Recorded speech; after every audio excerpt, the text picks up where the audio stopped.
Hey guys, what's going on? It's B Craig here. This video will be about 5 things you need to know or you should know before renting on Turo. This is Luxury Car Rentals of Atlanta. That's the name of our business in Atlanta, our luxury car rental business. But let's go ahead and get right into the video. Today I'm just running a little bit errands. I figured it'd be a pretty good time just to film some content for you guys. I'm actually in a Mercedes AMG GT53. One of my favorite cars in the fleet, and this car is pretty much rented out a lot, so today I was kind of taking it out, being able to enjoy it. But one of the 5 things, it might be a little bit more than 5 also, but one thing for to start with, you do want to have a tracker in your car. That just helps you know exactly what's going on with your car. I did get a couple questions on Facebook asking, what was the best tracking software, and I use One Step GPS. So not only does it track the cars, it shows how fast they're going. It's actually live tracking too, so I can actually see them moving around the city. It's not just when they stop and it pings. So I'm able to see how fast they're going, how they are driving, if it's harsh braking, harsh acceleration, and speeding in the actual live time, how fast they are going. I like to use that a lot, just to, every once in a while I get on the app just to check where the cars are at, see what's going on, make sure somebody isn't driving too reckless. I haven't seen anything too crazy. I haven't seen anybody go over 100 miles per hour, maybe 90 a couple times, but that doesn't really scare me too much. But yeah, so GPS tracking is very important. God forbid your car does get stolen. You don't just want to depend on the manufacturer's GPS in the car. You do want to have your own GPS so you can track it live and see exactly what's going on, if something like that does happen. Another thing, Turo is more work than what people kind of claim it is, or what it should be. It's not as passive as people think it is, especially once you have up to 11 cars on the platform. Maybe 2 or 3, it can be a little bit easier to manage, but once you get up to 11, there's a lot of different things you have to do, whether it be pickup and drop-offs, maintenance on the vehicles, helping people out to get a flat tire.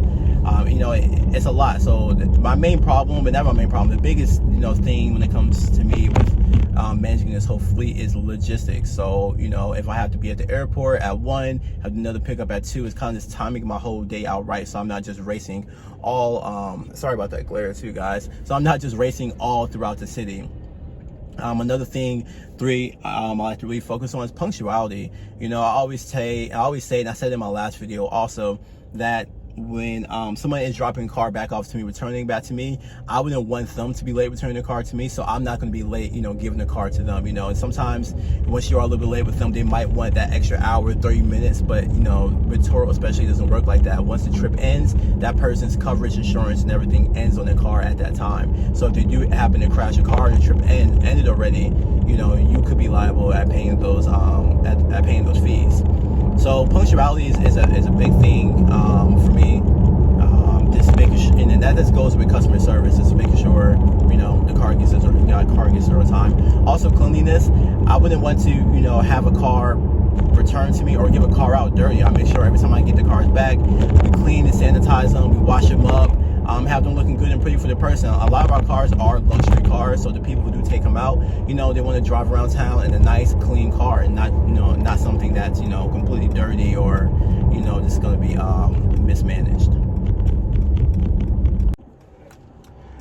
Another thing is startup costs with Turo. It does seem like it would be pretty easy just to go ahead and just start the business up and be good to go, but there are some startup costs when you first start on the platform. You need to have some gas money to fill up your cars before you drop them off. Turo does take, when you first start on the platform, Turo does take a little while to go ahead and pay out, a couple of days or so. So you do want to have some money reserved for car washes, putting gas in your cars, and also when it comes to people damaging your car or accidents, sometimes the damage isn't worth the claim that you have. So right now I think we have Turo where we're taking actually 80% and Turo takes 20%, but with that we have a deductible of $750.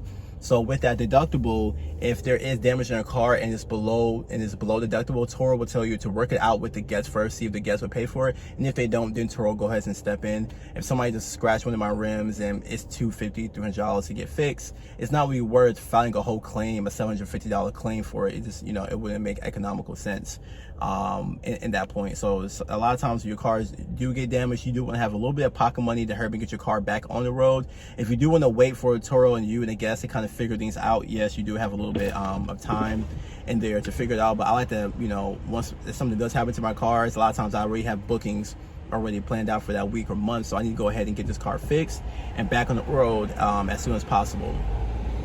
Lastly, a trick to get more bookings is when you first start on the platform is to go ahead and set your prices, at a reasonably lower rate than what your competition is. So, just like if you're booking or, through Turo or Airbnb, you see a nice booking but it has no reviews, it kind of makes you feel a little bit sketchy. You're not too sure you want to book with them. But something that entices those people to go ahead and book is having a lower price than what your competition is. And after you get a few reviews in there, some good reviews and feedback, you can go ahead and raise your prices a little bit higher, especially once once your reviews are reading that you had great customer service, you dropped your car fine for them, pick up fine, the car was clean. People are going to see all those reviews that are coming in, seeing that you had great customer service, and they're willing to pay that higher premium price just for that great customer service on the car. Another question I got is how I do my location for my vehicles with the pickup and drop-offs in the areas of Atlanta that I actually put them in. So all my vehicles are based in Atlanta, within the perimeter of Atlanta. And I do have a free pickup and drop-off location, and that is, near the mall area. Now, another location I do have is the airport. Now, that's a very good location that you want to have, because a lot of people, once they do get off their plane, they don't want to Uber to the pickup or drop off location. They'd just rather, get off their flight and go ahead and have the car there for them already. So the way my service works, which is a really good service and worth the money for it, I go ahead and once I see somebody does book an airport pickup or drop off, I'm already talking to that person, getting their flight information, the flight number, and tracking their flight, while they're in the air. And as soon as they land, I will go ahead and call their, text their phone, and and see the process where they're going through. If they do have a carry-on bag, if they did check a bag, and I'm just walk them through the whole process. And as soon as they walk out the airport, I'm already there waiting for them already.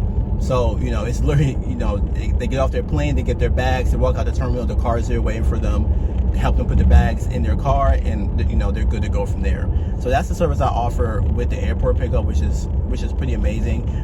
So this between that, and also I do offer a service of I deliver the car. So I charge a delivery price, get the car delivered to you up to 20 miles away from my home central or pickup and drop off location. So, if someone is staying in Atlanta or staying in an Airbnb somewhere, they don't want to go to the airport or my pickup and drop off location, they can click the option for deliver to me, and I'll go ahead and deliver that car to them, basically right to their front door of their house, which I have done a couple of times now. Most of the time it's people, who's coming in town and staying in the Airbnb, but for a few of my other cars, it's, people who might be buying this car in the future, and they want to just test drive the car for a week before they do buy it, and I'll go ahead and drop it off, right at their front door, do the quick little check-in, and they're good to go.